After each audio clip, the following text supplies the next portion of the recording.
Yes. Welcome everybody to another Holistic Vet Sisters. Great to have you with us watching. We're back again at 6 p.m. as we always are on a Thursday to answer your questions and to talk about holistic veterinary care. So today I am here with Dr. Lise Hansen, one of the original Holistic Vet Sisters.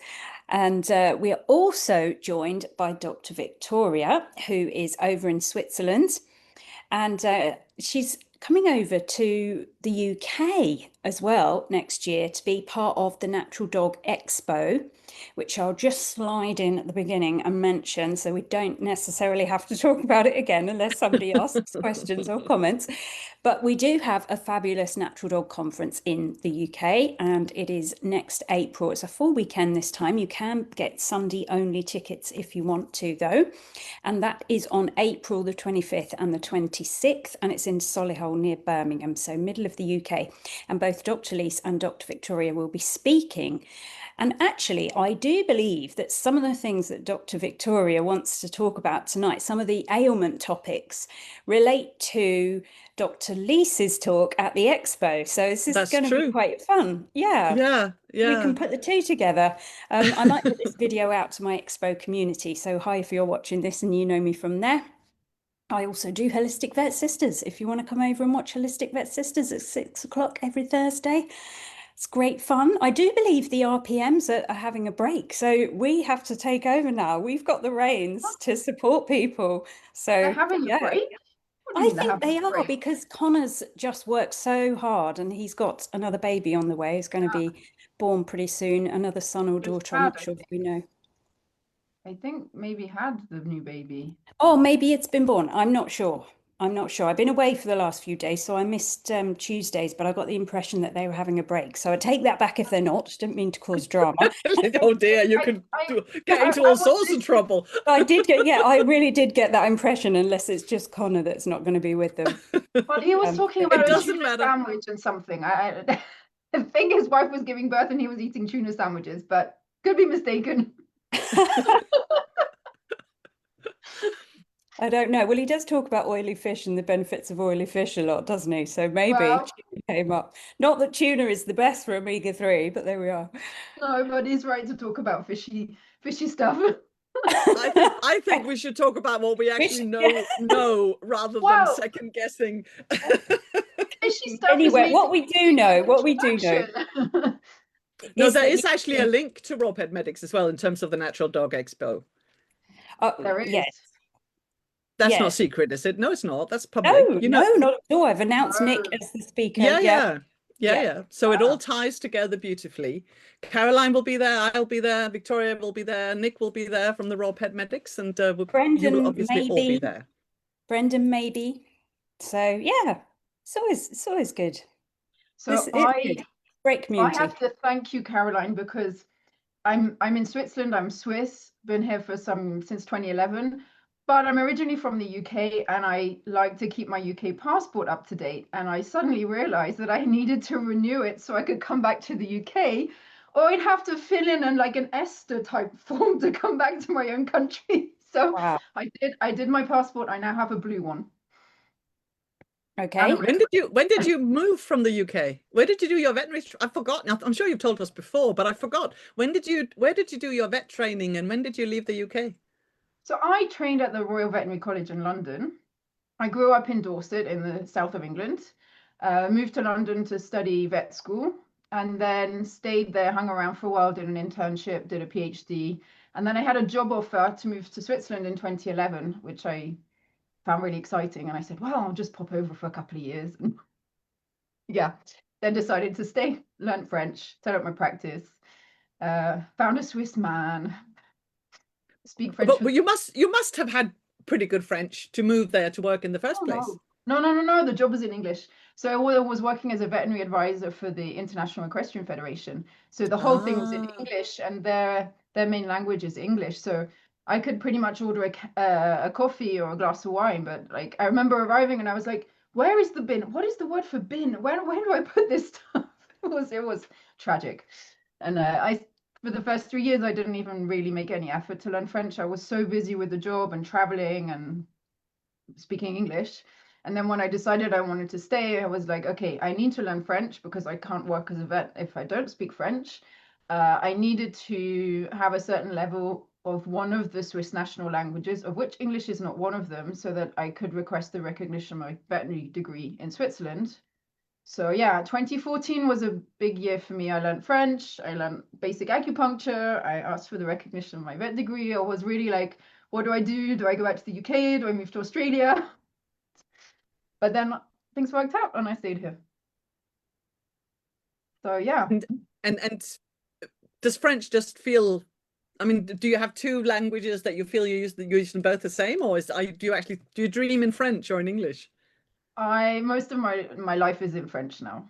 Actually, I don't speak very much English. I write more English. I read a lot in English. I'm so grateful that I can access the scientific information in English and the publications, and I don't have an issue with that. But I'm really thinking in French, which I'm not a linguistic person at all. So. What was your PhD? Biomechanics and imaging of horses. Conformation in horses.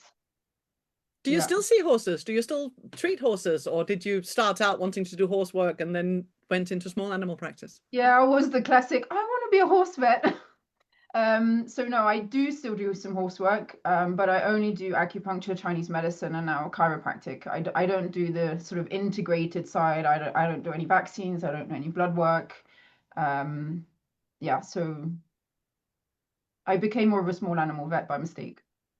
Actually, it's not a mistake because it's actually turned out very well for me, but it wasn't what I planned in the beginning.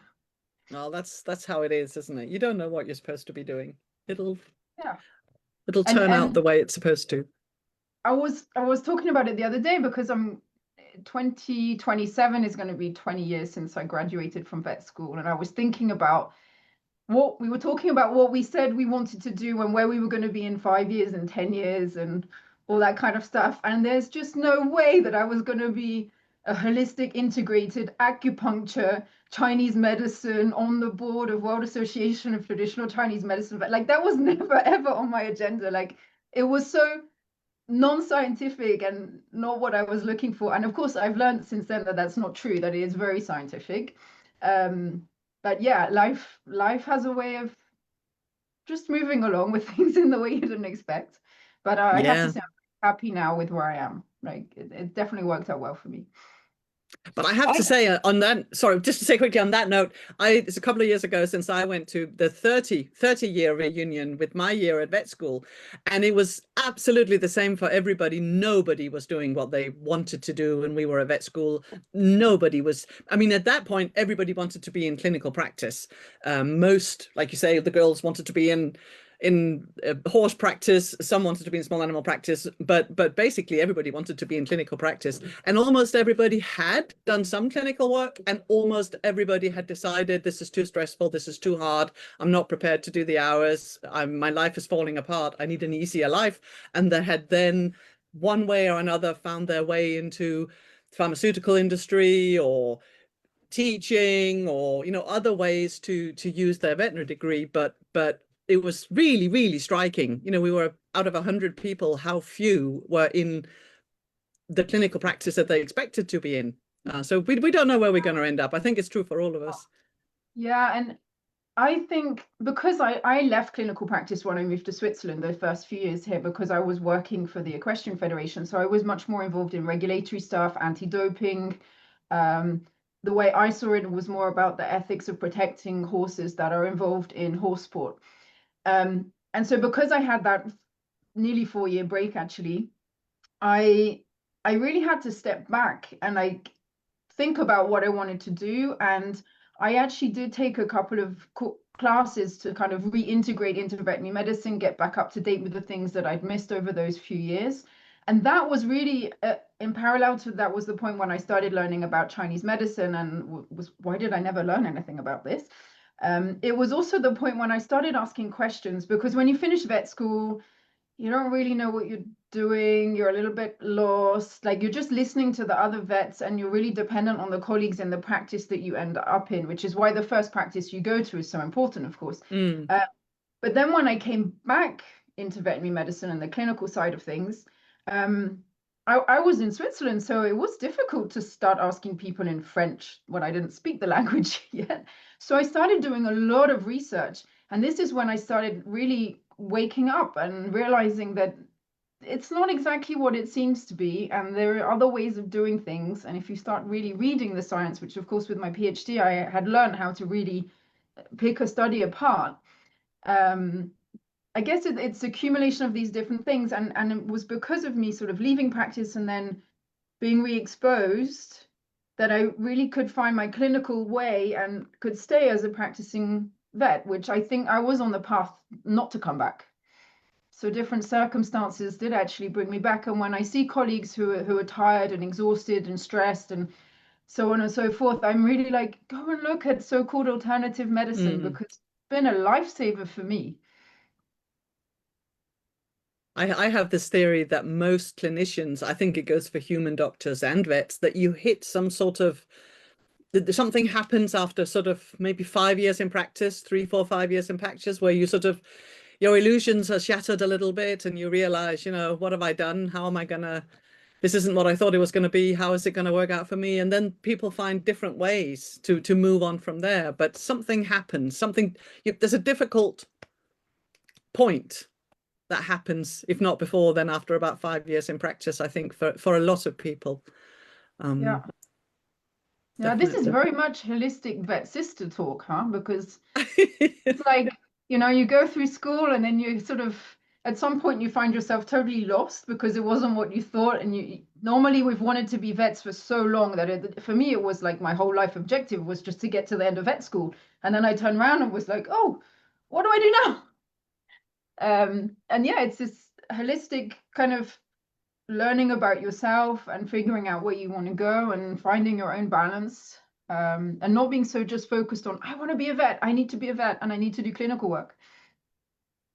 Yeah, and I mean, there's two aspects to it. I think there's partly making your life work, and vets are so overworked and so stressed, and so, you know, it's such a difficult job that that in itself is difficult. But there's also just the content of it. I think the values, you know, I mean, I'm exactly like you said. I wanted to, when I was 10, everyone around me knew that I was going to be a vet.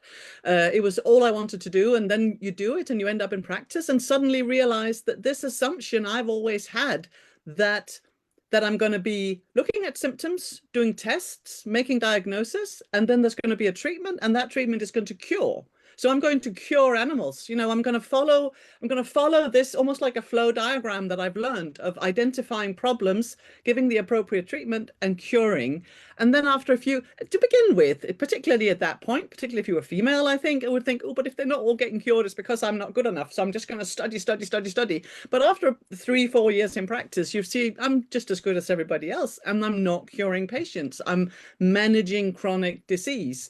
If I see someone with an ear problem, that same dog is going to come back with an ear problem next year. And, you know, you're just managing, you're not solving anything. And it's so disillusioning when you realize the limitations of conventional medicine. That was certainly my experience. And I just hear that echoed from so many colleagues that, you know, and then there's different ways to respond to that. But certainly finding holistic medicine at that point and suddenly realizing that cure is possible saved me from that disillusionment that I think a lot of vets and doctors have, that, yeah, you know, I wanted to be a vet when I was a child, but the way other people want to be a fireman or a ballerina or something. But of course that was naive. And now I know that you can't cure disease, you can just manage disease.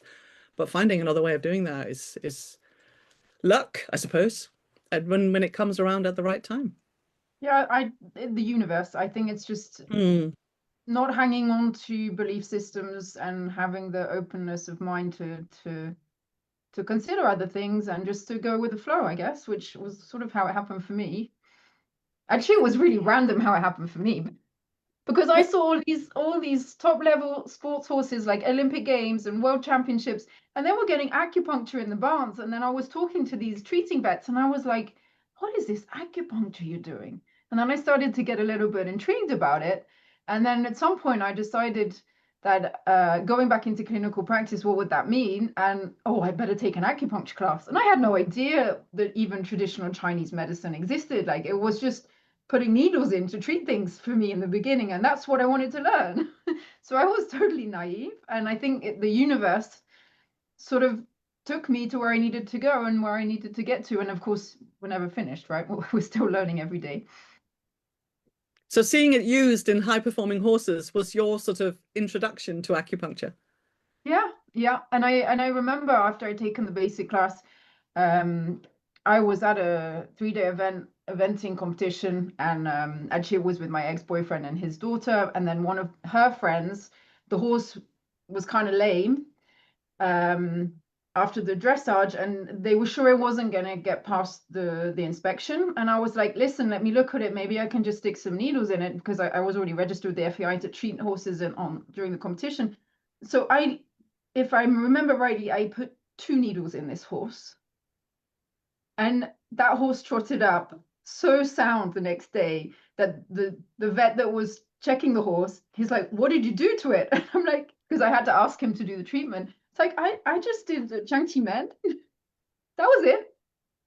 And that was like the best performance that horse had had in a long time. And I was just like, wow. That's amazing. Do you think that did you make an assessment at the time to do that, or was that like an intuitive feeling? This is what I need to do for this horse today. No, I looked at the horse, and actually the points I treated, because I was still a new acupuncturist, like I wasn't as versed in the points and so on. And I knew that this Jiangqi Men point is very good for treating hoof problems, and I identified that it was in the hoof. Which a lot of equine lamenesses are, not all, but a lot of them are. And that was, so it was a quick evaluation. Okay, it looks like it's in the foot. Let's try Jiangqi Men and see what happens. And it worked. So I got lucky maybe, but the intention was there. Mm-hmm. It is interesting what you're saying. A lot of it is to do with our evolution of purpose, I feel. This happens a lot with people who work with animals, I think. There's something about working with animals that supports the human through their evolution of purpose, really. Whether it's that we are slightly more empathic in that way, you know, there's something there where you grow a lot when you work with animals. And I see this happening in the people that join my canine flow that have been dog behaviorists or dog trainers before, and they've evolved even beyond the sort of trendy use of the words calm and connected and I'm a coach, not a trainer. They kind of evolve even more to realize just how much about energy this really is.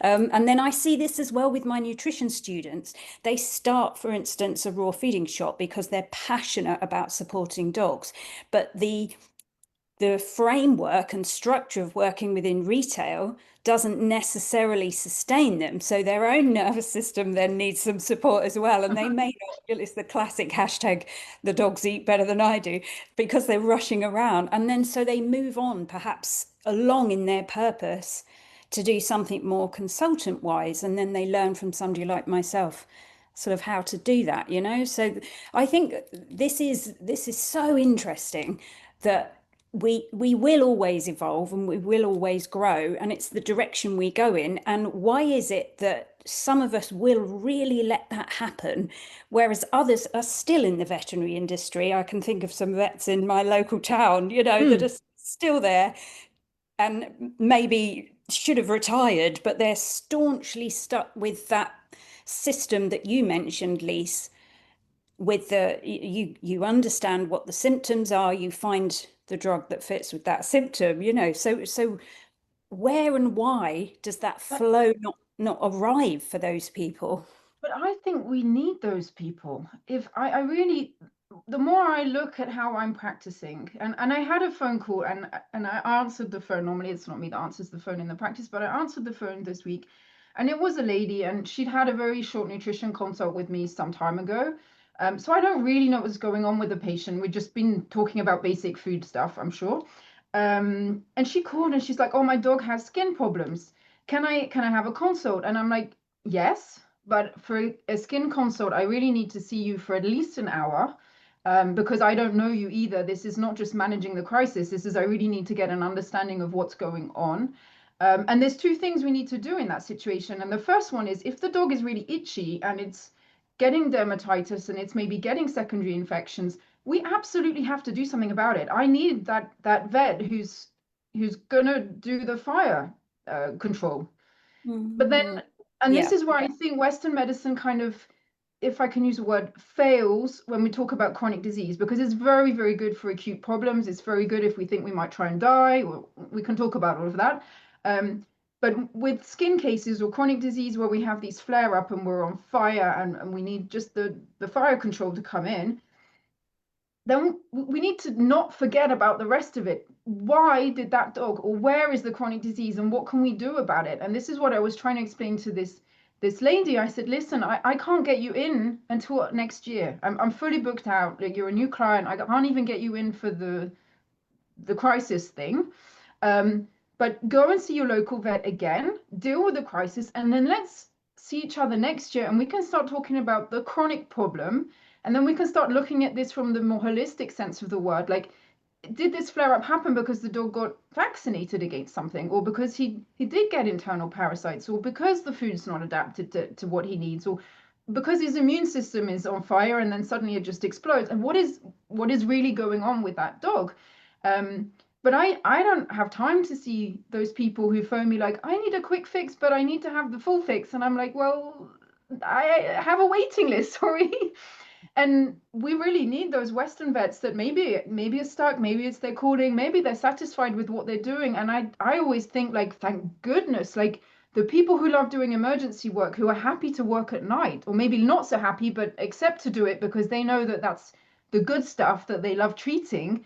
Thank goodness they're there, because honestly, I don't want to do that stuff.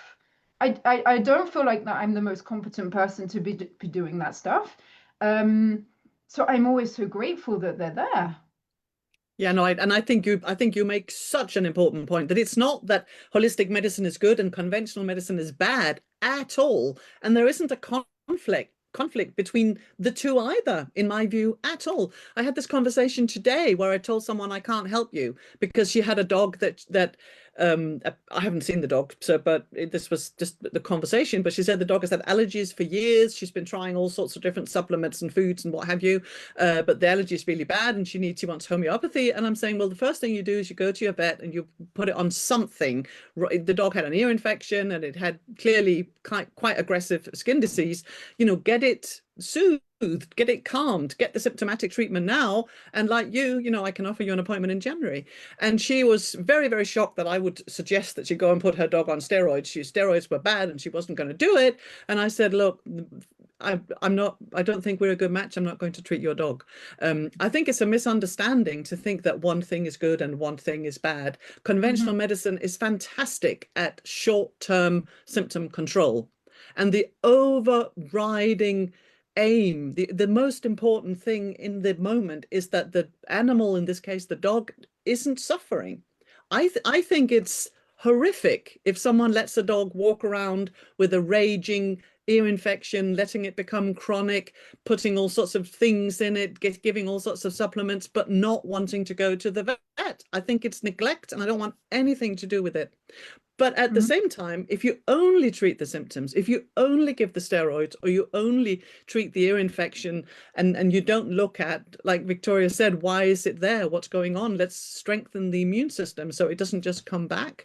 Then I think you're failing to help the dog properly as well. So we need to use conventional medicine for, like you say, firefighting, fire control in the short term, and use the time that it buys us to try and solve the problem in the long term, so that symptomatic treatment becomes completely irrelevant, but because the problem's solved, so that they can supplement each other. They can, but it works if the vet is keen on referral and knows about. I had an experience myself with FUSA where even within the set of vets, there's sort of several in a group around here, there was an acupuncture practitioner, and rather than suggesting, FUSA saw this acupuncture practitioner for the pain in her leg, the suggestion was just that she was put to sleep. Now, this is all too common, this sort of thing, where the referral side of it just isn't considered. And if you as a guardian mention it, there's an element of ridicule or an element of they haven't read the relevant paper, so they possibly can't talk about it, you know, because they don't know, which at least is something. So I'm wondering whether what, you know, I mean, I know that I'm kind of bringing up something negative here. I'm aware of that. We're all about the fun here at Holistic Vet Sisters, but Go on then. we do need to understand that there is an element of that within the veterinary industry as well. And it's great that we're open-minded enough to see both sides, but are they really? I think that's it's getting. But that's application. What my point is that conventional medicine per se has an important role to play, and the conventional vet has an important role to say. Some people do it badly. That's true for holistic medicine and conventional medicine. You find bad practice in all fields, but I think saying I only want holistic, my dog is really ill, scratching, bleeding, ear infection, but I only want holistic medicine. I don't want anything to do with that. Exactly like Victoria was saying. I don't know how many guardians do that. How many guardians do that? Do you really think? A lot. I have a lot. I have this conversation very, very frequently. Also because I see I see very ill patients typically. And so people will contact me and say, this has been going on for years. These are pictures. It's really horrible. We're really, really desperate now, but we hate vets. We're never going to go to the vets. They're evil and they just want to give steroids. I mean, it sounds like I'm really exaggerating this, but to be honest, I hear this every week at least. And I just have to say, look, go to your vet, short term.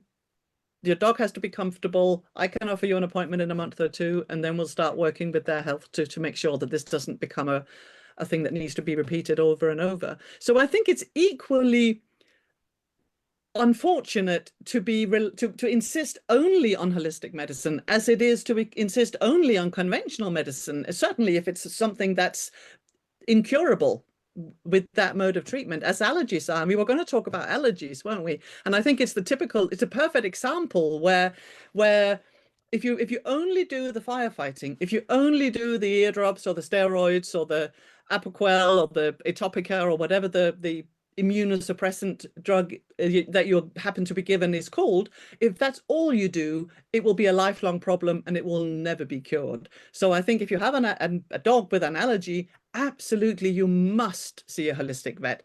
But you should also, in the short term, if the animal is suffering right now, have whatever treatment they need. The comparison I always use is that giving eardrops or Apoquel or whatever is like taking a paracetamol because you've got a horrible headache, but you've got to get through the day. You know, it's not going to sort out why you've got headaches all the time, but it's going to make today easier.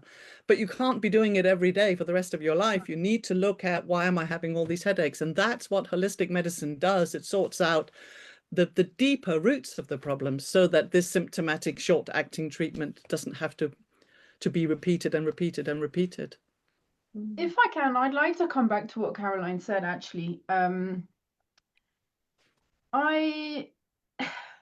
feel like we as vets, and it's the same for any profession, like there's a standardized class that we must take to get the vet degree or whatever degree it might be to enable you to practice whatever it is that you want to do in life.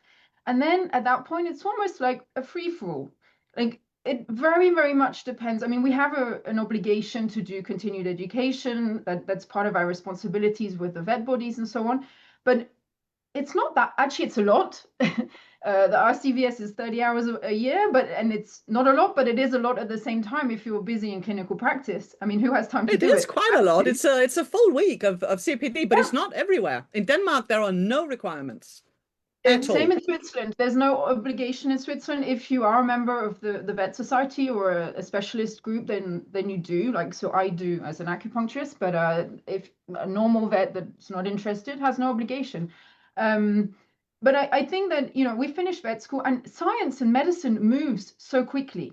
And a little bit coming back to the discussion, this year, 2 medications have been authorized for use that is basically similar to Apoquel. They're the same group of drugs.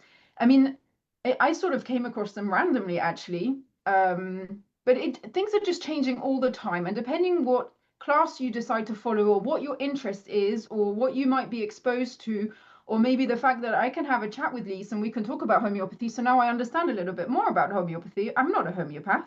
Honestly, like my initial thoughts on homeopathy was, well, it won't do any harm. And that's just wrong, actually.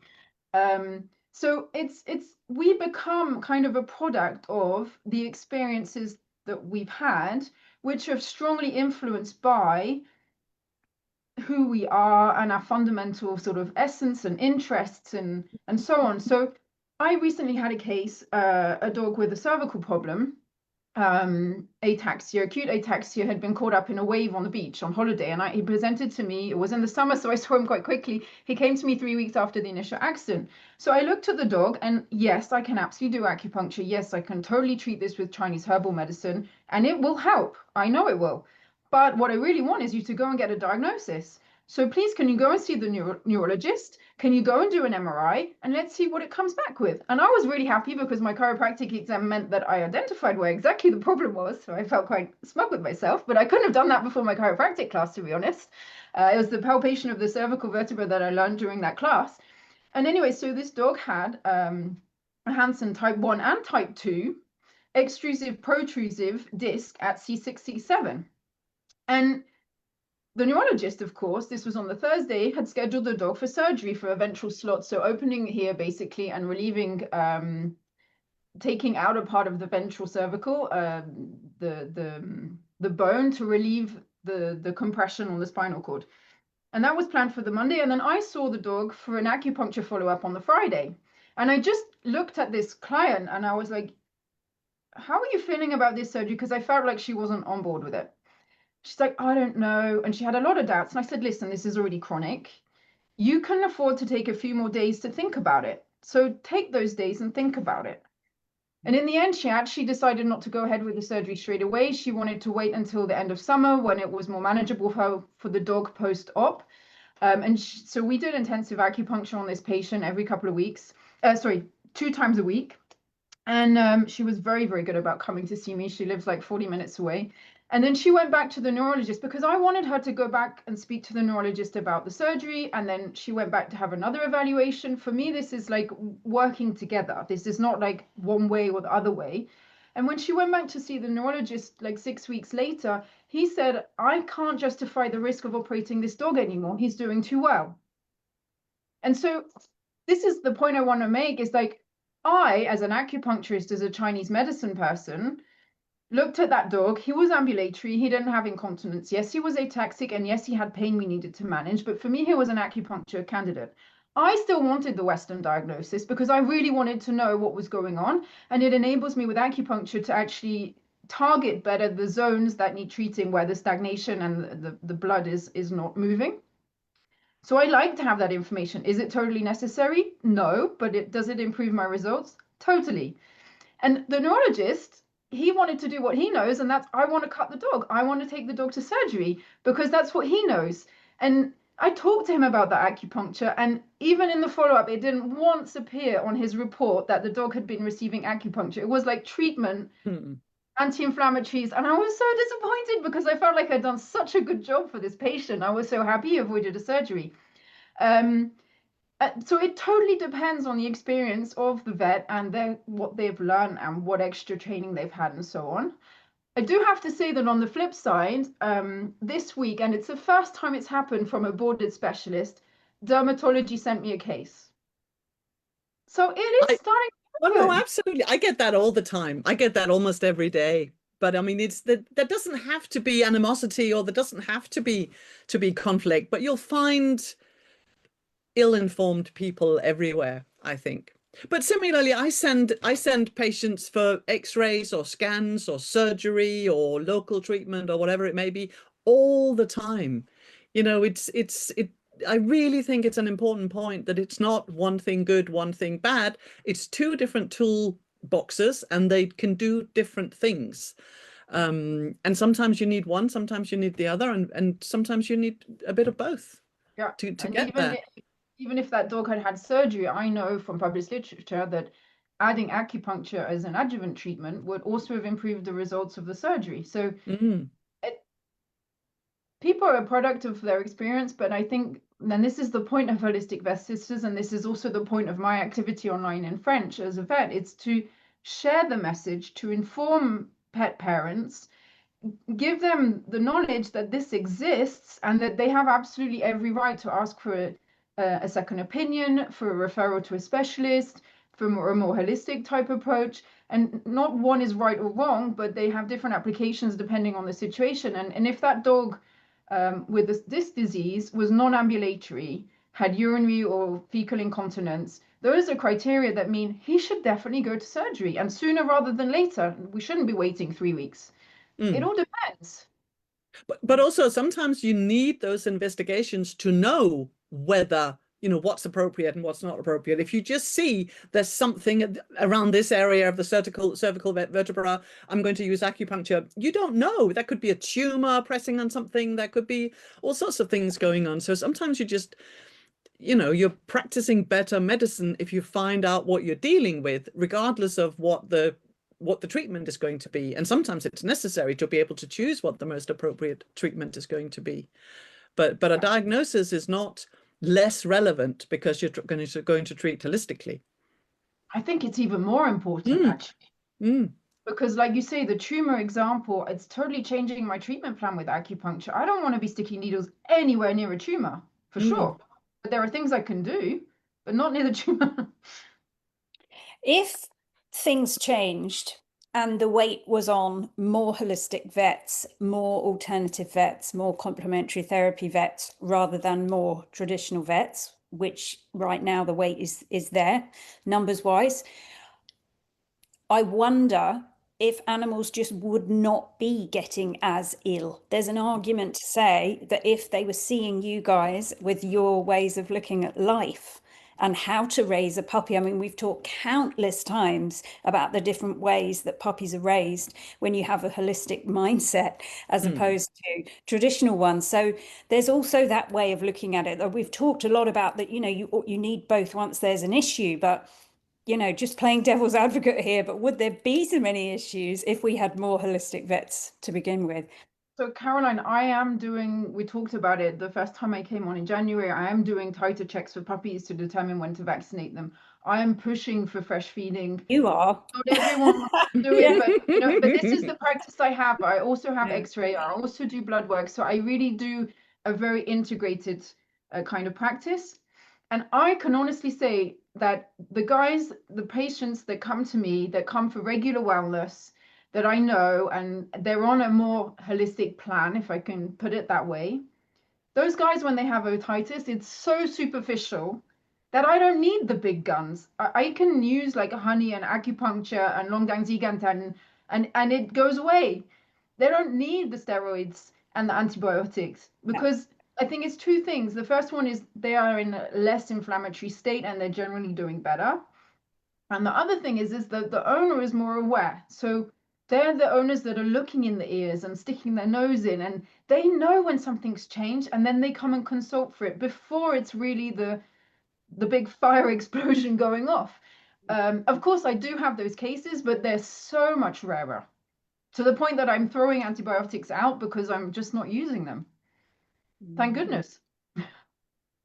I think Caroline is making such an important point, and I think it's so true. And I certainly, when we talk about, you know, kind of how our path finds us or how we end up working in different ways from what we were expecting, I certainly find that my emphasis in recent years more and more is becoming about educating pet parents. And I think it's so important, both when you're at the chronic, really sick stage, but definitely just about lifestyle, just about keeping them healthy and not letting them get sick in the first place. And I think if there's one thing I would want to put across, it is not to just go to a vet and assume that they know what's best and do what they say, but that if you take responsibility for an animal, you really need to educate yourself about their lifestyle and read and know, and, you know, find out about diet, find out about neutering, find out about parasite treatments, but particularly the big one that I see cause a lot of problems is vaccines, and not to talk about vaccination as vaccines. But I think if you have a dog, you need to know what are the illnesses that dogs are vaccinated against, which ones do my dog need, when should I give them, how long do they last. It shouldn't be the case as a dog carer that you need to be this well informed, but you just do, to ensure the best care. So I think I absolutely agree with what you're saying, Caroline, that if everybody is really, really well informed about health on behalf of their animals, we can ensure far, far better animal health overall. Absolutely agree. And it applies to us in exactly the same way. I mean, you know that eating ultra processed food and the World Health Organization are very, very, very clear about it. It's just not good for your health, and it increases your risk of dying. So it's just that there's no it's exactly the same principles apply, but it's just that animals are exposed, vets are in a slightly more uncomfortable place than doctors, because doctors are not trying to sell you something, and doctors are not paid according to how many drugs they give you or what products.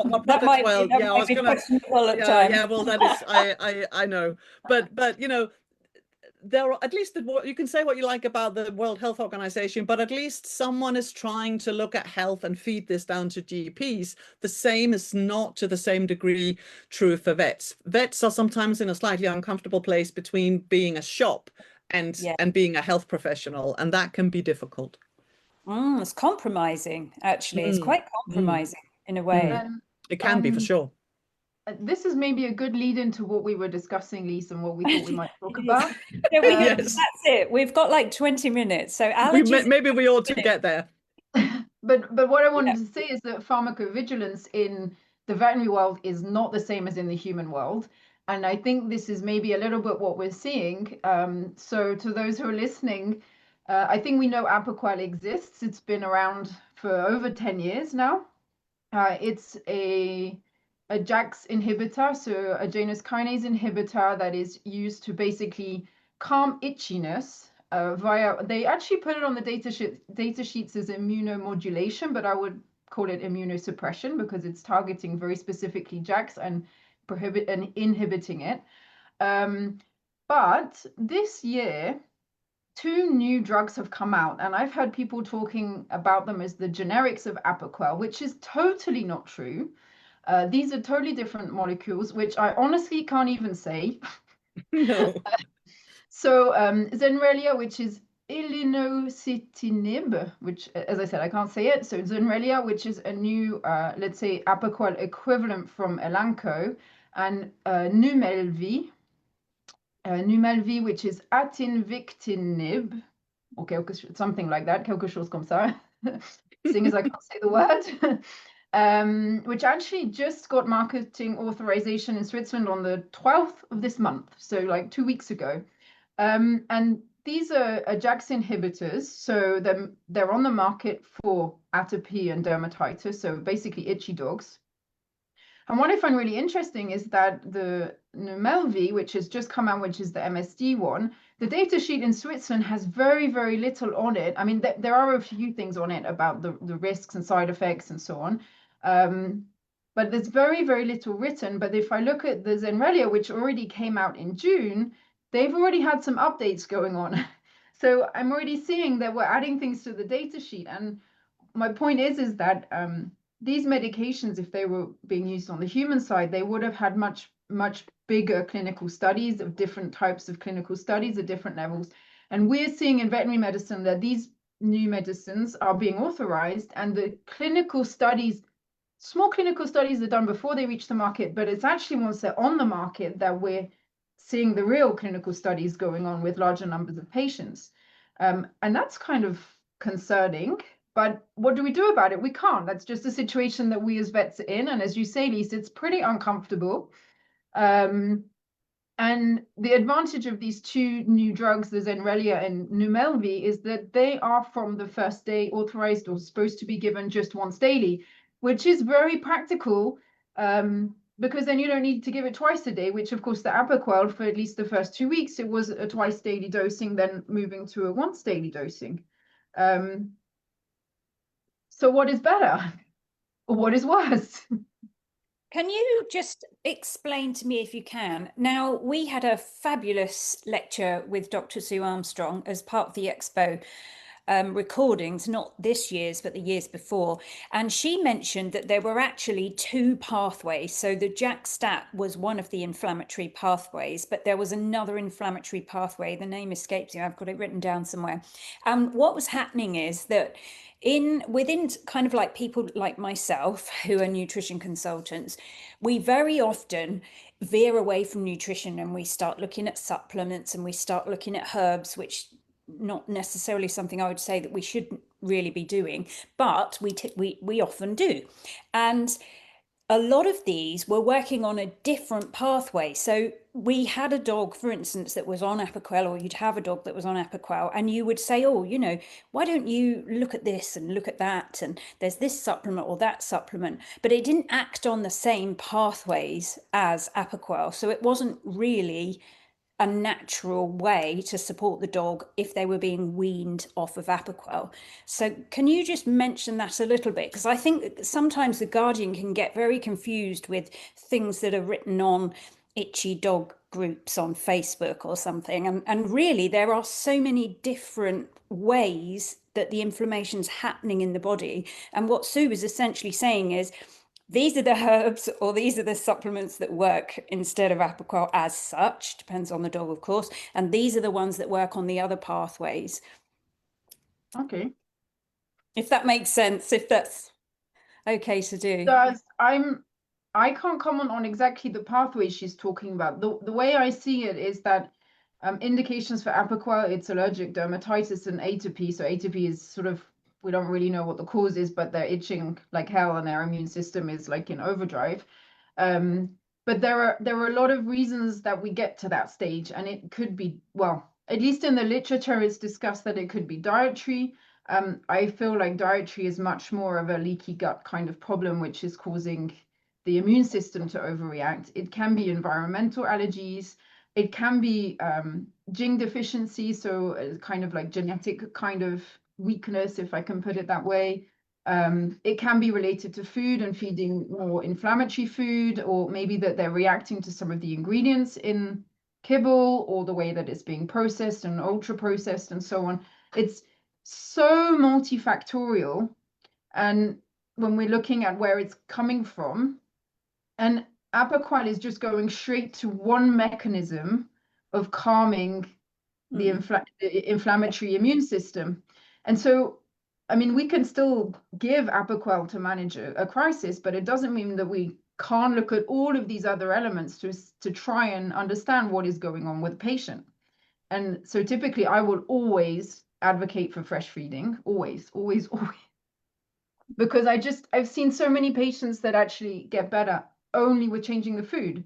So I don't even need to necessarily go into all of this molecular concept of what's going on behind it, because I'm also looking at the bigger picture.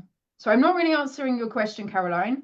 No, but if I can add, I think you are, because I'm always uncomfortable with the approach that says what is a natural, you know, something as a natural antibiotic or something as a natural anti-itch, or what's a supplement for this, because I think it's symptomatic treatment. It's just probably less effective than what the conventional world can offer, but it's still trying to take a natural form of paracetamol, you know, to go back to my It depends who's talking about it though, doesn't it? Because obviously with Sue, she was putting the bigger picture in, but it was a supportive way, because the dogs do need to be weaned from these sorts of things. I don't know that there's a scenario where you can just stop giving them Apoquel. Oh, well, there is. I do it every day. That's my point. That's exactly my point. If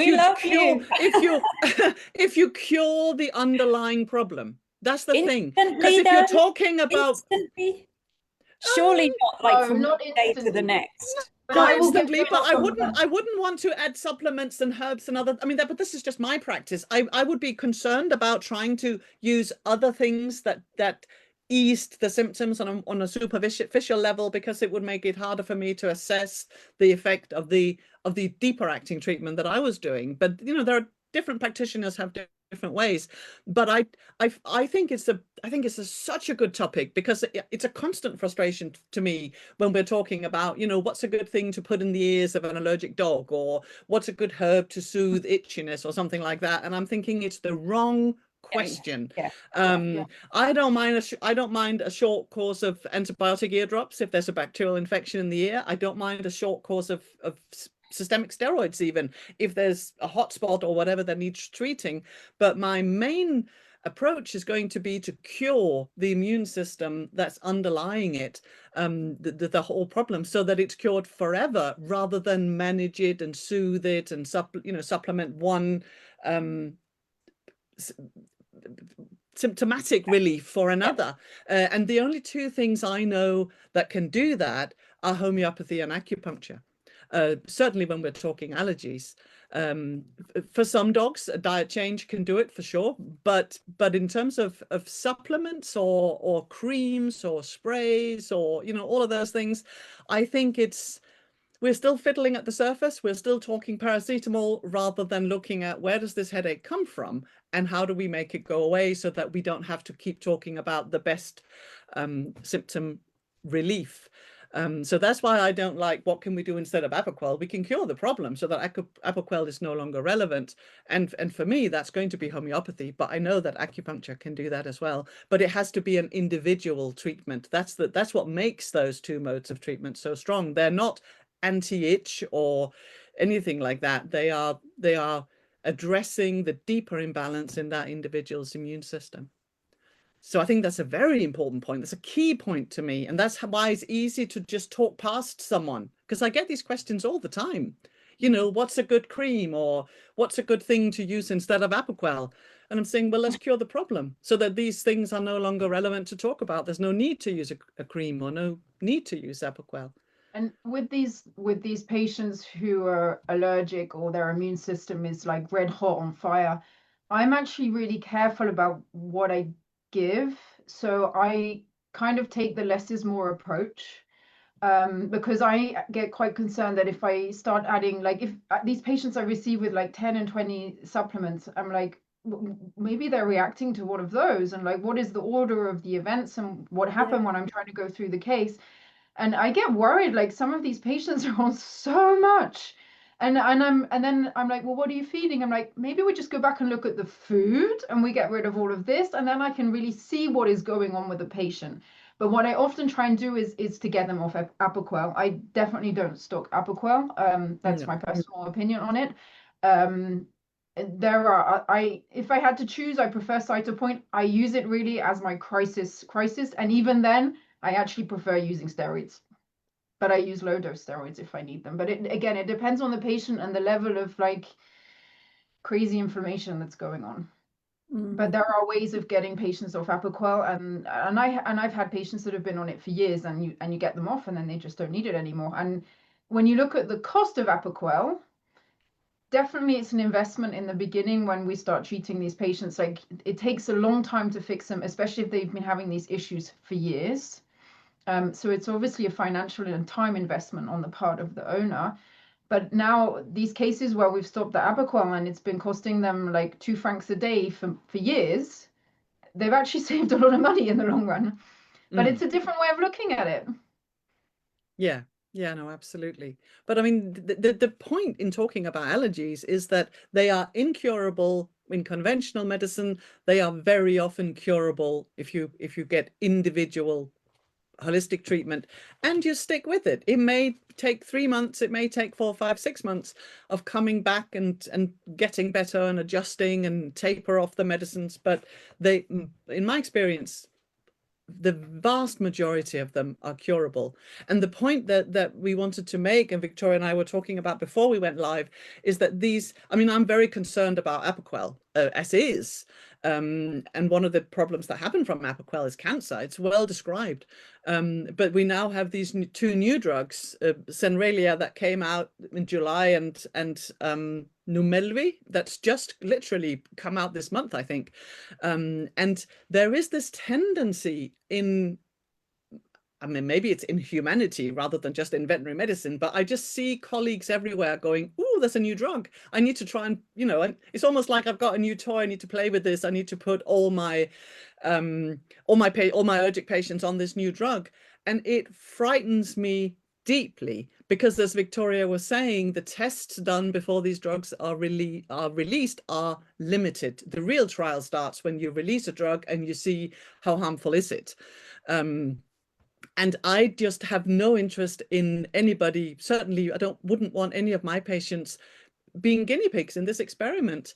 And I heard, I just shared a thing on the Facebook thing, a book by the Danish doctor, Peter Goetsche, who's written a fantastic book that I think everyone should read. I think this is homework for next time. Please, everybody Deadly read this book. Medicines and Organized Crime. Yeah, and Peter Goetsche, I heard him, he's a very well regarded doctor, and he talks very frankly about medicine and about how these things work. And I heard him ages ago.